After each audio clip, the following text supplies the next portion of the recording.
दोस्तों नमस्कार, मैं कैलाश बंसल आज फिर एक ऐसी जानकारी लेकर आया हूं जो आप लोगों को सोचने के लिए मजबूर कर देगी कि ये भी अंत तक ज़रूर देखें, क्योंकि जब तक आप पूरी वीडियो नहीं देखेंगे तब तक आप समझ नहीं सकते कि जो आज परिस्थिति हमारे साथ है वो क्यों है।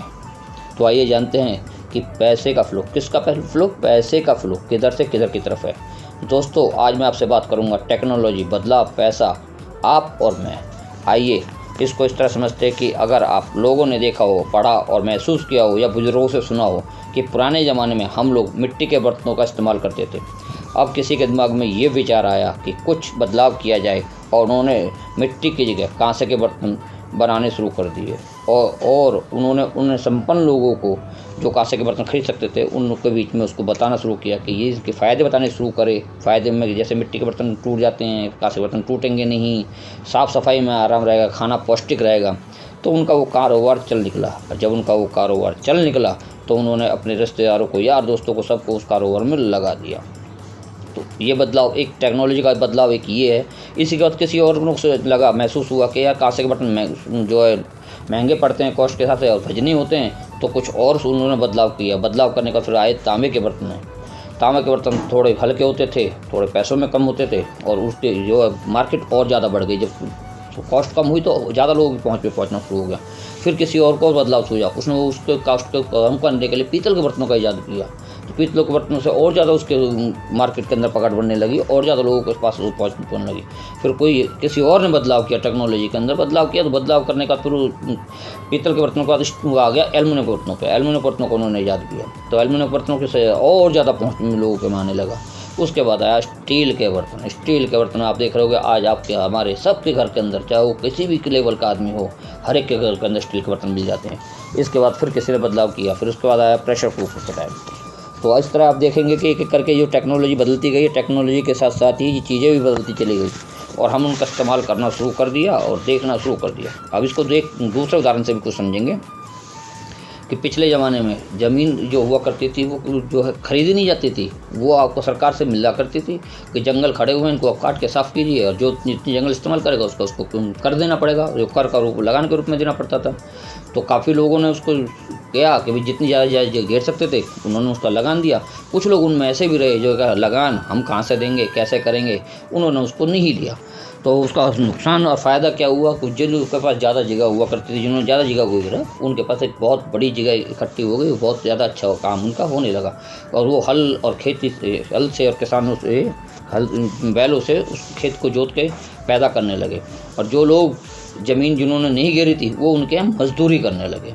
तो ये एक बदलाव आया सरकार का। उसके बाद फिर टेक्नोलॉजी का इसमें बदलाव ऐसे आया कि आगे फिर जो देखा कि हल और बैल से मेहनत ज़्यादा हो रही है और फसल कम होती है, तो फिर ट्रैक्टर का बदलाव आया। किसी ने इंजन का, मशीनरी का ईजाद किया, ट्रैक्टर का ईजाद किया, तो ट्रैक्टर से वहाँ बदलाव आया। उसके बाद फिर किसी ने और सोचा इस ट्रैक्टर के बाद उस काम को आसान कर दिया और सस्ता कर दिया, आसान कर दिया, सस्ता कर दिया, फसल ज़्यादा होने लगी तो और ज़्यादा संपन्न होने लगे लोग।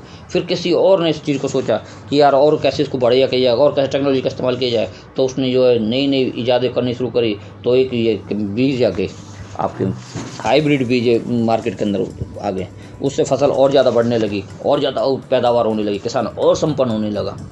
देखिए अब अगर एक और आपको सिचुएशन समझाता हूँ मैं, तीसरे बदलाव की तरफ देखते हैं। जब हमारा देश आज़ाद हुआ उस समय सरकार को ज़रूरत थी कि लोग उस सरकार के काम के सहयोग करें, तो उन्होंने नौकरी दी। लेकिन उस समय क्या होता था, वो लोगों को नौकरी की ज़बरदस्ती देते थे कि यार तू भी नौकरी में आ जा, तू भी नौकरी में आ जा। कोई क्वालिफिकेशन नहीं थी, चाहे कोई 5वीं पढ़ा हुआ, चाहे 8वीं पढ़ा हुआ, चाहे 10वीं पढ़ा हुआ, चाहे नहीं पढ़ा है, लेकिन उसकी सबकत कार्ड ठीक हो, उसको नौकरी में भर्ती कर लिया था।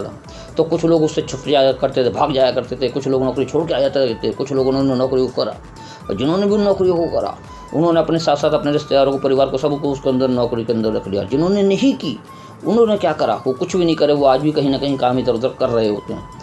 तो आप देखिए सर, जो लोगों ने सरकारी नौकरी करी उनको वो साधन संपन्न होते चले गए और आज हम नौकरी के लेकर लोग मारे फिर रहे। आज सरकार के पास नौकरियां नहीं हैं और हम लोग नौकरी लेकर परेशान हैं। क्यों? कि वो भी एक हमने बदलाव का दौर देखा। तो और हम इसको एक और तरीके से समझते हैं। मार्केट की बात करते हैं। मार्केट में अगर आप देखोगे पुराने ज़माने के अंदर लोग, जो व्यापारी वर्ग हुआ करता था, वो कभी एक जगह बैठ कर काम नहीं करा करता था, वो घूम के काम करा करता था। आज इस देश में चला गया, कल उस देश में चला गया, परसों उस देश में चला गया, सामान बेचने के लिए जाया करता था। तो उसके जाने का मार्ग होता था समुद्र, नदियाँ होती थी या खेत खेले या जंगल होते थे।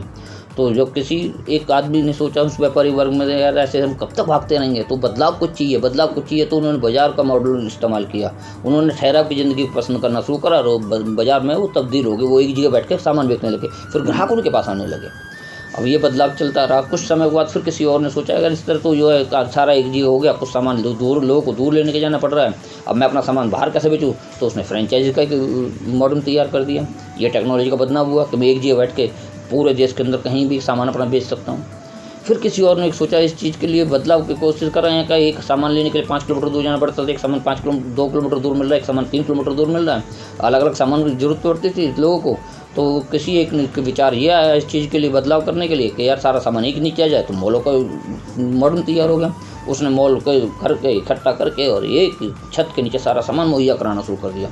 अब ऐसे ही एक और बदलाव की स्थिति में हम लोग खड़े हुए हैं आज के वक्त के अंदर, जो कि है नेटवर्क मार्केटिंग। ट्रेडिशनल मार्केट और नेटवर्क मार्केटिंग, इन दोनों बदलावों के बीच के अंदर हम खड़े हुए हैं। सर आप देखेंगे, जैसा कि मैंने शुरू से बताया कि हमें या हमारे पूर्वजों को या उनके पूर्वजों को, हर एक को हर वक्त के अंदर, हर ज़माने के अंदर बदलाव कर लिए मौका मिला है। वो एक अपॉर्चुनिटी उनको मिली है।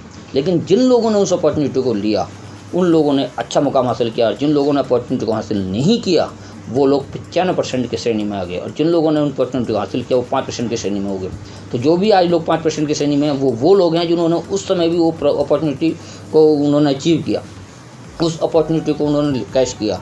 और जो लोग 95% की श्रेणी में हैं, वो लोग हैं जिन्होंने उस अपॉर्चुनिटी को मिस कर दिया।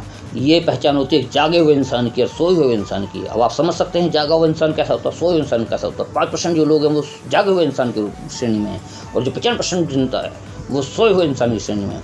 अब सर आप ये देखेंगे कि हर ज़माने में हर पीढ़ी को बदलाव मिला है, हर पीढ़ी को हर ज़माने में हर वक्त जो है अपॉर्चुनिटी मिली है। लेकिन क्या उन्होंने उस अपॉर्चुनिटी को लिया?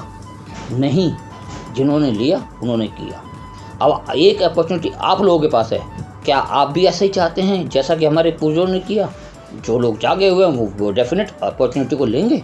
जो लोग सोए हुए हैं, जो आज भी सोए हुए हैं, वो अपॉर्चुनिटी को मिस कर देंगे। वो फिर कहेंगे ना ना ना, ये ना आज इस काम में नहीं हो रहा, शुरू से हर काम में ज़माने से चला आ रहा है। ना कहने की बीमारी हमारे हिंदुस्तान के अंदर बहुत पुरानी बीमारी है सर दोस्तों। आज हमें इस बीमारी से लड़ने की ज़रूरत है। अगर जो आप लोग मेरी बात से सहमत हैं और कुछ करना चाहते हैं और आप जागे हुए हैं, 5% की श्रेणी में हैं, तो बताइए सर कौन कौन लोग इसमें इस श्रेणी में शामिल हैं? आप शामिल हैं? आप शामिल हैं? आप शामिल हैं? बताइए सर। Thank you. आज बदलती हुई टेक्नोलॉजी को यदि आप समझना चाहते हैं या मेरे साथ मिलकर आगे बढ़ना चाहते हैं, अनलिमिटेड इनकम पाना चाहते हैं, अपने परिवार के जीवन को बेहतर बनाना चाहते हैं, तो अपना नंबर कमेंट बॉक्स में ज़रूर लिखें। आपको भी सारे रास्ते बताऊंगा और हमेशा आपका साथ निभाऊंगा। धन्यवाद।